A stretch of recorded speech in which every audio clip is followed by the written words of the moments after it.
SPN news, आवाज नाशिकचा। मित्रांनो, सप्रेम नमस्कार। SPN न्यूजमध्ये आपले स्वागत आहे। सिंहस्थ कुंभमेळा मंत्री नामदार गिरीश महाजन यांच्या वाढदिवसानिमित्त वृक्षारोपण कार्यक्रम संपन्न।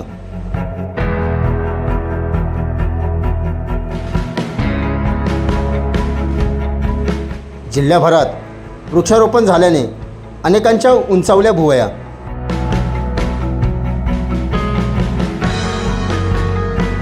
सविस्तर वृत्त असे।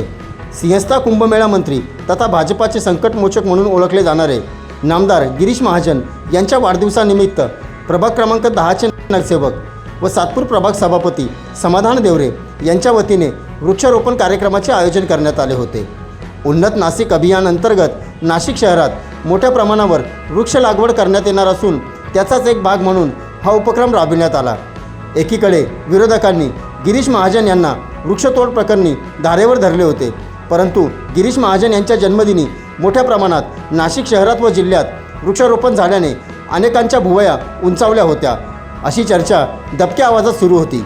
या कार्यक्रमाच्या व्यासपीठावर नाशिकच्या महापौर हिमगौरी आडके, शहराध्यक्ष सुनील केदार, संदीप जाधव, महाराष्ट्र प्रदेश कार्यकारिणी सदस्य रामहरी संभेराव, ज्येष्ठ नेते गणेश बोलकर, शिवाजी सहाने तसेच अध्यक्ष गौरव बोडके उपस्थित होते। यावेळी प्रमुख मान्यवरांचा सत्कार करण्यात आला। तसेच मान्यवरांनी आपले मनोगत व्यक्त करीत गिरीश महाजन यांना शुभेच्छा दिल्या। जे शुभेच्छा आहे ते लवकर आटोपणार आहे, पण बोले तैसा चाले त्याची वंदावी पाऊले आपण म्हणतो, आणि तसंच काहीसं आमचे भाऊ आहेत नाशिकमध्ये। पालकमंत्री आणि कुंभमेळा मंत्री ही जी जबाबदारी घेतात भाऊ दरवेळेस, असं आम्हाला वाटतं सगळ्या कार्यकर्त्यांना आणि इथे बसलेले की भाऊ आपलेच आहेत, त्यामुळे आम्ही भाऊंशी संवाद साधू शकतो। हा जो एक साधेपणा त्यांच्यामध्ये आहे आणि त्यांनी सांगितलेला शब्द म्हणजे आमच्यासाठी प्रमाण आहे, सगळ्यांसाठी। सगळेच कार्यकर्ते म्हणून अतिशय चांगल्या पद्धतीने भाऊंनी प्रत्येकाकडे लक्ष दिले। आता बघताय नुसतं समाधान भाऊंचं चांगलं काम बघून त्यांना लगेचच सभापती करण्यात आले, त्याच्यामुळे समाधान भाऊ अगदी समाधानी आहेत। डबल लॉटरी लागली आहे असं आता अध्यक्ष म्हणताय, पण ते खरं डबल लॉटरी कशी असते माहिती आहे का अध्यक्ष साहेब? ती काम करण्यासाठी दिलेली असते, ती जबाबदारी आहे लॉटरी म्हणण्यापेक्षा। आणि आता खरं काम नाही केलं तर कोणी उभं करेल का सांगा मला? बरोबर, इथे सगळे ज्येष्ठ बसलेले आहेत। आत्ताच्या परिस्थितीमध्ये सगळ्यांसाठीच आपल्याला खूप गरजेचं आहे। आणि गिरीश भाऊंचं व्यक्तिमत्व असं आहे की ते लोकाभिमुख नेतृत्व आहे। ते लोकांमध्ये जाऊन त्यांचं सगळं ऐकतात आणि त्यांची कामं करतात, म्हणून लोकांचं अनन्यसाधारण असं प्रेम भाऊंवर आहे। आमच्यासारख्या कार्यकर्त्यांना त्यांनी ओळखून पारखून काही जबाबदाऱ्या दिलेल्या आहेत, जसं समाधान भाऊ म्हटले। आणि निश्चितपणे आपल्याला हा जो कुंभ पार करायचा आहे तो नाशिकचा चेहरा मोहरा बदलणारा हा कुंभ आहे।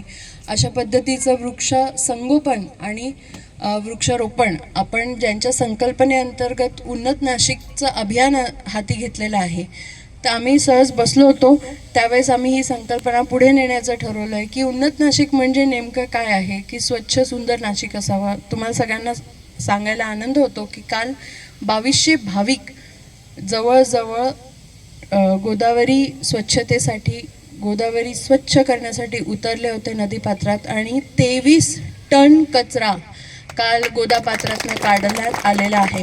आणि अशा पद्धतीने जी नाशिकमध्ये एक स्फूर्ती तयार झाली आहे ज्यांच्या मार्गदर्शनाखाली, अशा भाऊंसाठी खरं तर त्यांच्या आरोग्यासाठी आणि त्यांनी कुंभ अतिशय सुंदररित्या यशस्वी करावा यासाठी आमचाही हातभार लागावा, यासाठी त्यांना खूप खूप ईश्वरचरणी प्रार्थना करते की त्यांना चांगलं आरोग्य आणि आयुष्य लाभावं।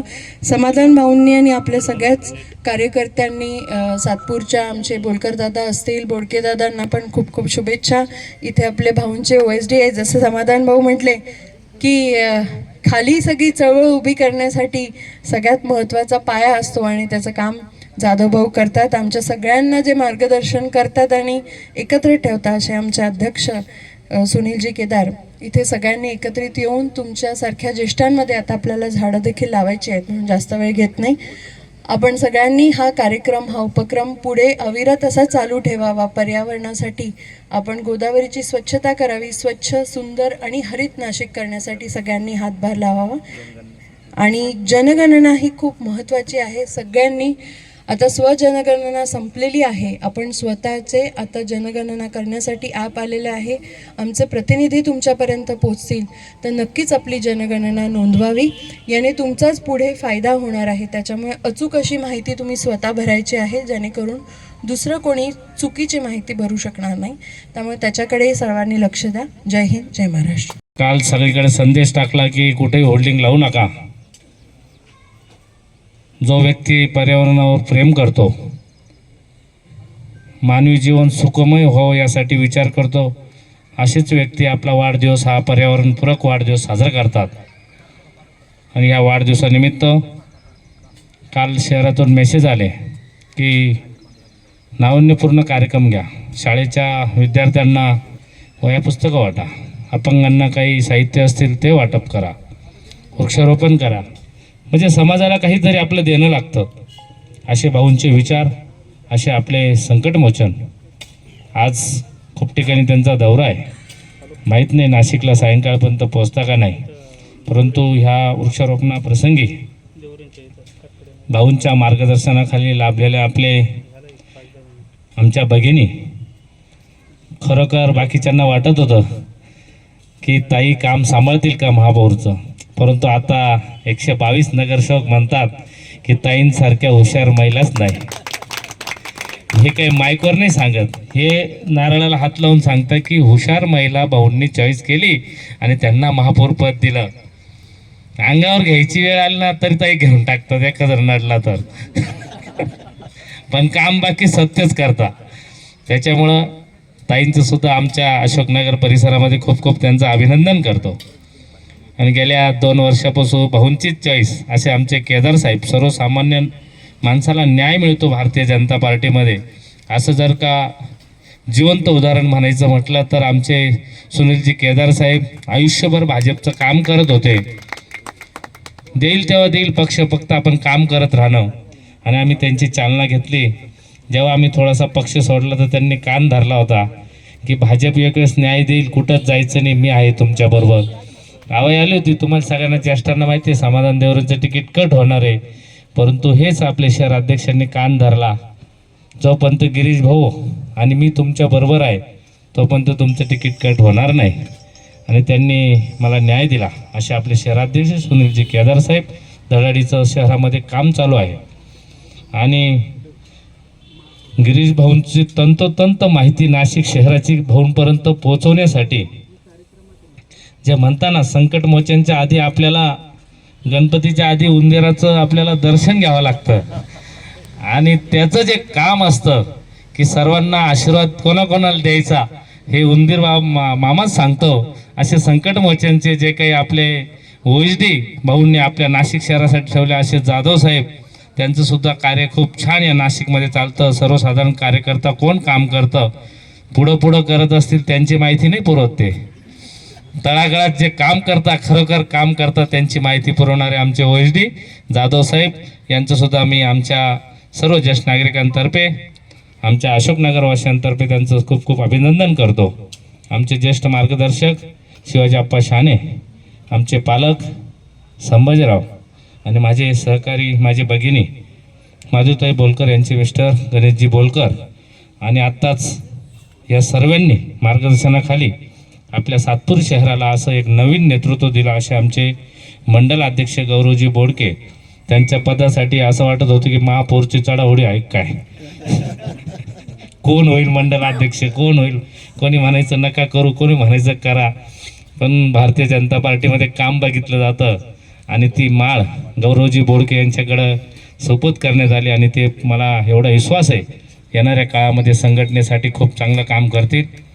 आज आपल्या गिरीश भाऊंचा वाढदिवसानिमित्त या ठिकाणी वृक्षारोपणाचा कार्यक्रम आपण आयोजित केला आहे. आम्ही OSDंना एक विनंती करेल की खरोखर आज वाढदिवसानिमित्त मी एक नाविन्यपूर्ण कार्यक्रम अजून घेणार होतो. 2 गाड्या बनून झाल्या पण स्टिकरिंग झाल्या नव्हत्या. की ह्या ठिकाणी आमचं निर्मल्य चालू आहे, पण वाढदिवसानिमित्त अजून 2 गाड्या घेतल्या आम्ही. आणि निर्मल्य संकलनाचा रथ आणि अजून एक नवीन नाविन्यपूर्ण आम्ही एक रथ तयार केला की माझ्या महिला भगिनी ज्या काही पोळ्या रस्त्यावर टाकून देतात प्लॅस्टिकमध्ये बांधून, जो भाजीपाला निवडतो तो रस्त्यावर टाकून देतात, तर आम्ही एक रथ तयार केला, त्याच्यामध्ये 3 भाग केले. त्या एका भागामध्ये आम्ही ज्या काही महिला भगिनी पोळ्या उरतील त्या एका कप्प्यामध्ये टाकतील. जो भाजीपाला निवडतील हिरवा तो एका कप्प्यामध्ये टाकायचा. दळण दळतो आपण, कुठे दाणे असतील ते एका कप्प्यामध्ये टाकायचं. आणि गोशाळेसाठी आपण त्या चपात्या व हिरवा भाजीपाला पोचवणार. आणि जे दाणे असतील विद्या मंदिरसारख्या ठिकाणी पक्ष्यांसाठी एक आपण थवा बनवून त्या ठिकाणी दाणे देणार आहे. असा सुद्धा हा कार्यक्रम भाऊंच्या वाढदिवसानिमित्त होता. परंतु थोड्याशा गाड्या न झाल्यामुळे भाऊंच्या हस्ते जे दोन्ही रथ परत आपण उद्घाटन करणार आहोत. म्हणून मी जास्त वेळ घेत नाही. अजून 2 ठिकाणी कार्यक्रम आहे. या ठिकाणी आमचे शहराध्यक्ष तुम्हाला शुभेच्छा देतील. आणि ताई भाऊंच्या वाढदिवसानिमित्त समाधान भाऊ देवरे यांच्या पुढाकाराने आज या ठिकाणी वृक्षारोपण कार्यक्रम आयोजित केलेला आहे. अतिशय कल्पक असं काम समाधान भाऊ देवरे करतात. मी प्रचाराच्या वेळेस म्हटलं होतं का निर्माल्य रथ केला आहे, नंतर वैकुंठ रथ आहे, ॲम्ब्युलन्स आहे, ज्येष्ठांना काय ते ॲक्युपंक्चर सेंटर केलं आहे, हे सगळं केलं आहे. मग तुम्हाला तिकीट कशाला पाहिजे? कारण तुम्ही जर नगरसेवक व्हायच्या अगोदरच सगळं केलं आहे, मग कशाला तुम्हाला तिकीट पाहिजे, असं मी एक सहज विनोदानं म्हटलं होतं. परंतु अतिशय चांगलं असं काम आणि सर्वसामान्यांना उपयोगी पडेल असं काम, या समाजामध्ये उपेक्षित असलेली परंतु समाजाला अपेक्षित असलेल्या लोकांच्या मागं उभं राहण्याचं काम समाधान देवरे करताय. आजचा वाढदिवस खऱ्या अर्थानं गिरीश भाऊ महाजनांच्या वाढदिवसानिमित्त अतिशय चांगला असा उपक्रम त्यांनी राबवला आहे आणि एक चांगला असा संदेश दिला आहे. वृक्षारोपण करून आपण सर्व वृक्ष संवर्धनाचं काम करू आणि समाधान भाऊ देवरेंनी जे जे उपक्रम राबवलेले त्या उपक्रमांना आपण सर्वजण साथ देऊ. पुन्हा एकदा गिरीश भाऊंना वाढदिवसानिमित्त आपल्या सर्वांच्या वतीने शुभेच्छा देतो. धन्यवाद. या कार्यक्रमास भाजपचे पदाधिकारी व कार्यकर्ते मोठ्या संख्येने उपस्थित होते. तसेच प्रभाग क्रमांक 10 मधील ज्येष्ठ नागरिकांनीही उत्स्फूर्त सहभाग नोंदवत कार्यक्रमाची शोभा वाढविली. या कार्यक्रमाचे सूत्रसंचालन ओमकार जाधव यांनी केले. SPN न्यूजसाठी SPN न्यूज ब्युरो, नाशिक. सर्व जनतेपर्यंत आमच्या बातम्या पोहोचवण्यासाठी आम्ही हे एक माध्यम चालू केलं आहे. त्याचं नाव आहे SPN न्यूज आवाज नाशिकचा. आमच्या या चॅनलला आजच सबस्क्राईब करा आणि बेल आयकॉन प्रेस करा. धन्यवाद.